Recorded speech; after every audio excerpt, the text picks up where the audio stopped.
Wow. A satirical headline, but a biting one, right? Makes a lot of sense. Trump leaves presidency to become even more powerful district court judge. The good people at the Babylon Bee. Remember?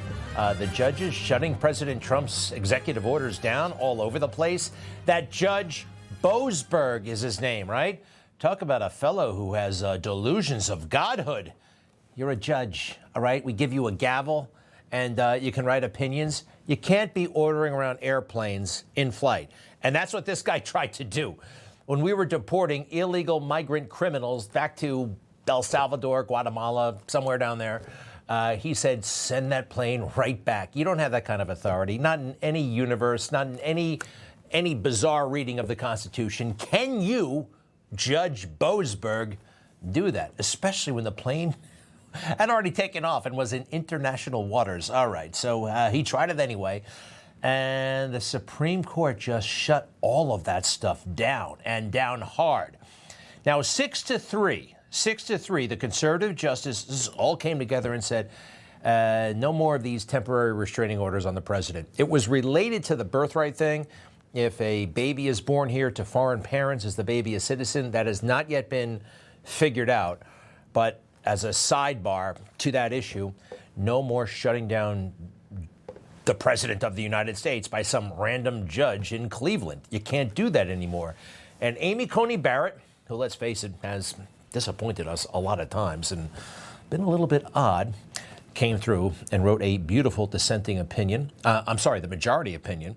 The dissenting opinion, oh boy, Sotomayor and Ketanji Brown Jackson, they, I don't know if they're qualified to be there.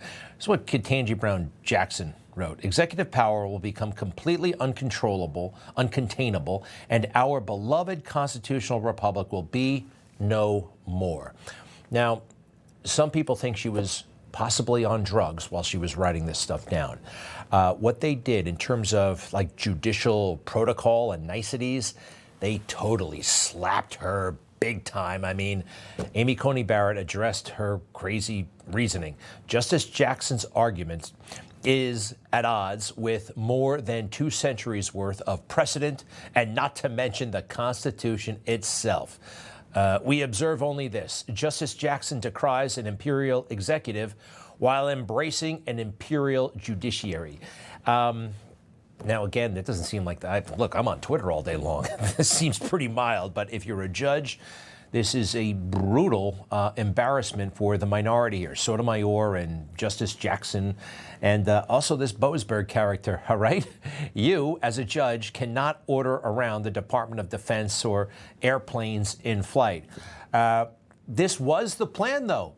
Once President Trump became president again for what they did not expect, a second term, they thought that the rogue judges could be used, and they were for a little while, to stop Trump. And what we have to do, and federal judges, this should be a wake-up call for those that were appointed by Democratic presidents. They're going to have to get their hands dirty. They're going to have to stop acting like they're neutral umpires in which making rulings that help America and unlock the cage in which democracy has been placed as of yesterday. They're going to have to stop. Oh, that's beneath us. I'm an umpire calling balls and strikes. No, you're not. You're a player in the game.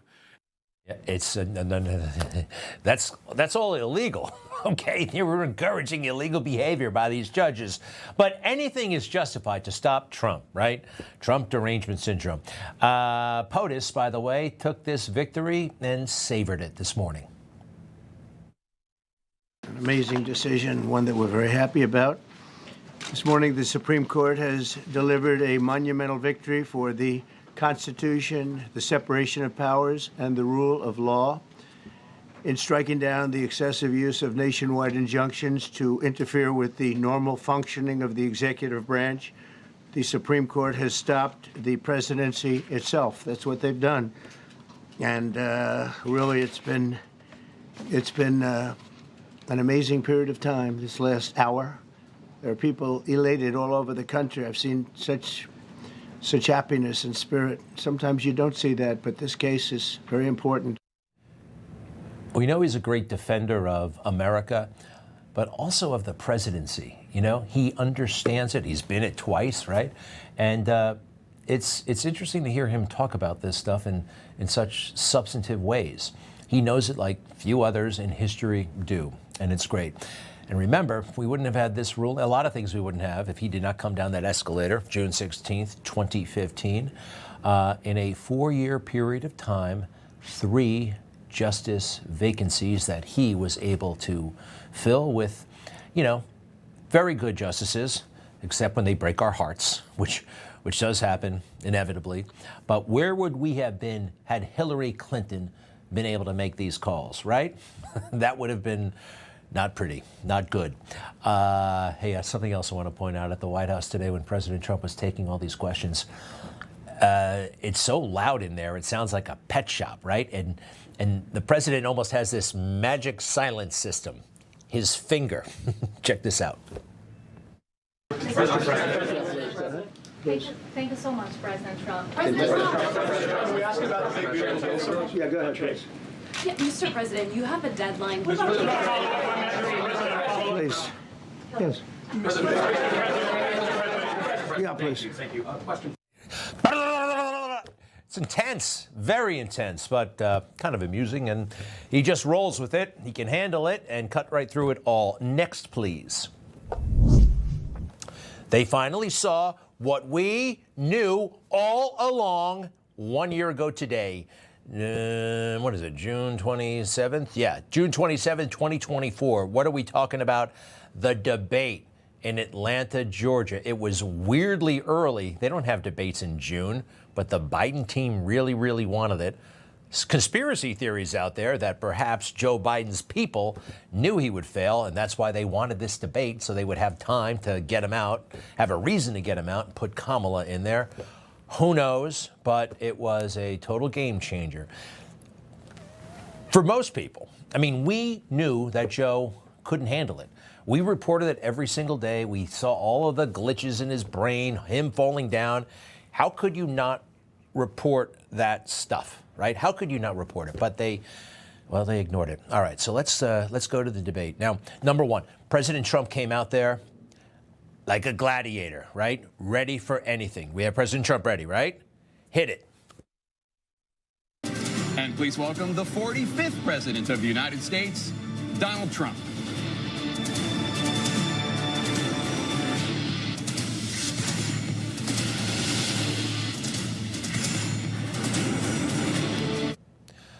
Now, Joe Biden, man, when people saw him, his face, everything about him was just, he looked like a ghost.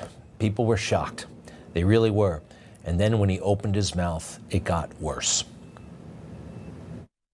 Making sure that we're able to make every single solitary person eligible for what I've been able to do with the COVID. With dealing with everything we have to do with.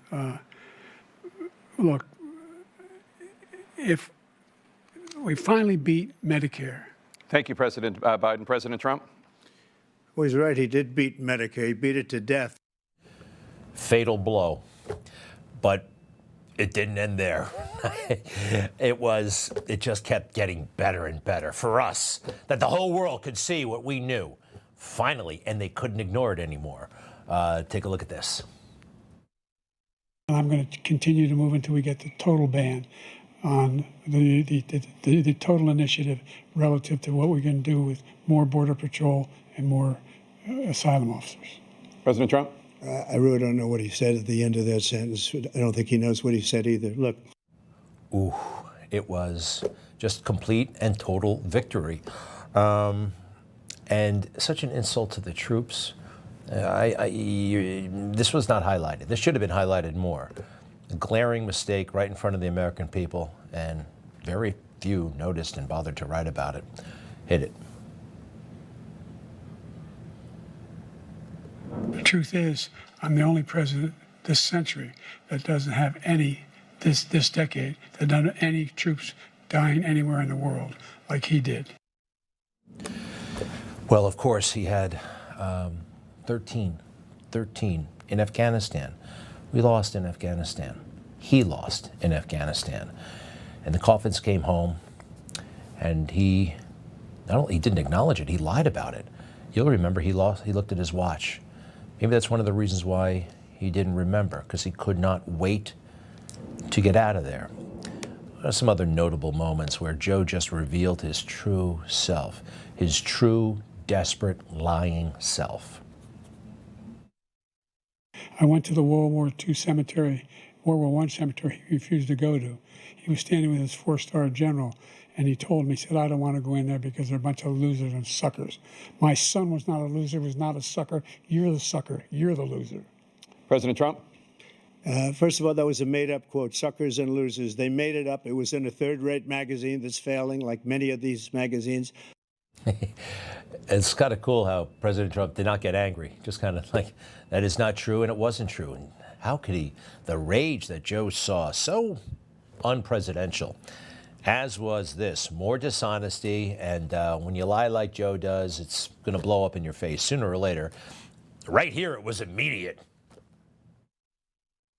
Look, I'd be happy to have a driving contest with him. I got my handicap, which when I was vice president, down to a 6. But by the way, I told you before, I'm happy to play golf with you if you carry your own bag.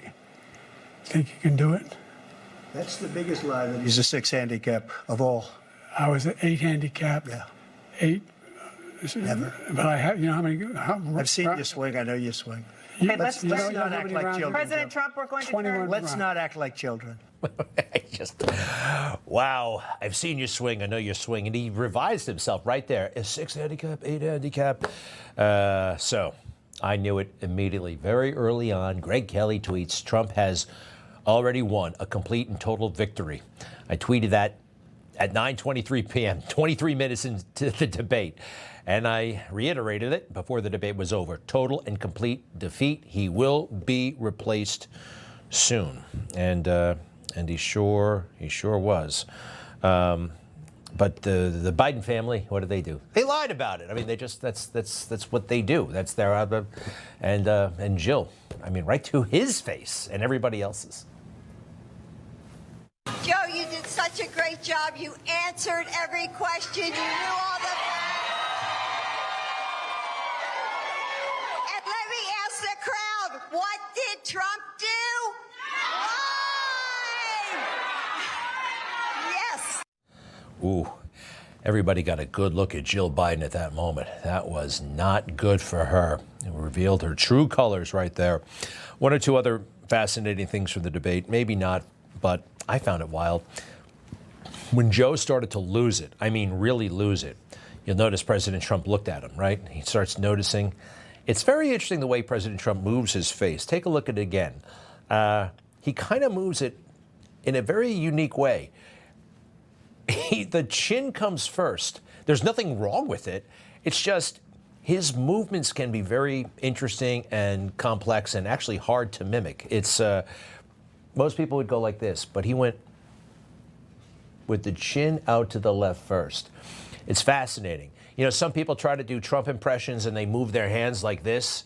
There's so much more going on with the hands than this.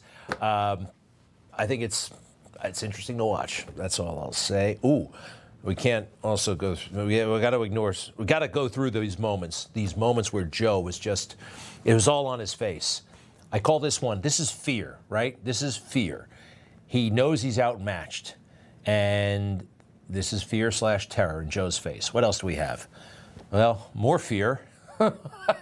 That's definitely terror. And there's the rage. There's the rage. That's a fake rage. That was a losers and suckers moment. Confusion, bafflement, if something along those lines. And finally, I think this is jealousy with a lot of hate at the same time, right? Because he's losing and he's losing bad. So the cover-up did not work out so well, right? We were in on it 5 years ago, but everybody else found out that night.